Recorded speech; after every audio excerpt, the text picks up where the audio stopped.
Righto, let's talk about some of the obstacles we are going to do today. Did you know one of them was called the Caravan Graveyard? Yes. So looking forward to it, and I reckon the bus 13 won't struggle at all. Talk to me about why you think, particularly on that obstacle, steep decline, how do you think it's going to go?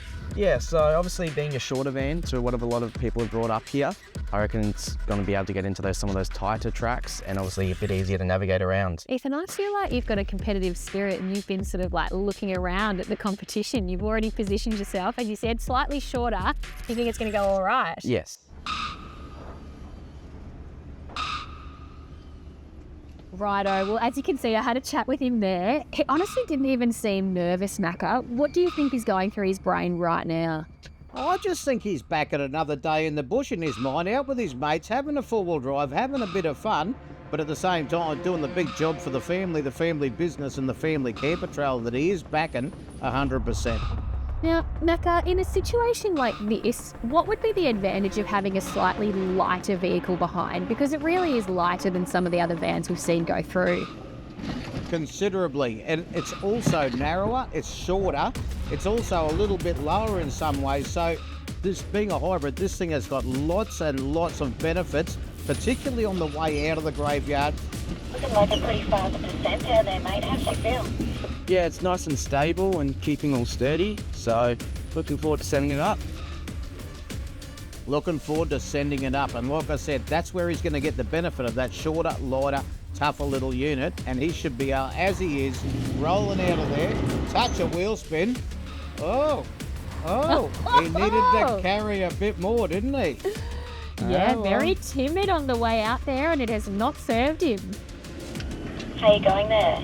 Yeah, good. Just changing it into 4 low now. Now, we've seen a couple of them make that mistake, but he's not even backing up to pick up some speed and momentum on the way out. He just went full low, help me, and it did, and he's taken it straight out of the graveyard on that low-range four-wheel drive in the big Silverado.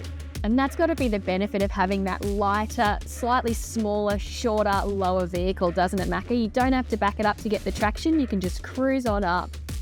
No, and he's backing his experience with it too, and he's saying, okay, let's see how we go, he says. But he says it so cool, so calm, so collected, and into the water he goes.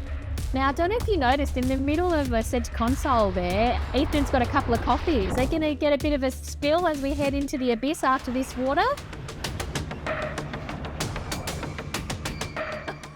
Sorry, Robbie, I got tied up watching that shot of it going in there, but you're dead right. He's taken not one, but 2 coffees for the trip.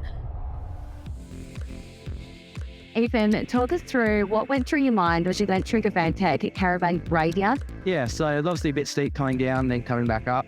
Then obviously put it in 4 low and it just crawls the rest of the way up with the van. Then the same big drop down going into the water crossings and just crawled through. Well, it's all pretty smooth, and having a look at the van too, I mean, there's no just steps and a few little drips. Something I just didn't like it got too red or held too much water at all. No, they got a very high clearance off the ground, so that way we've been able to do those tighter and more tough off-road.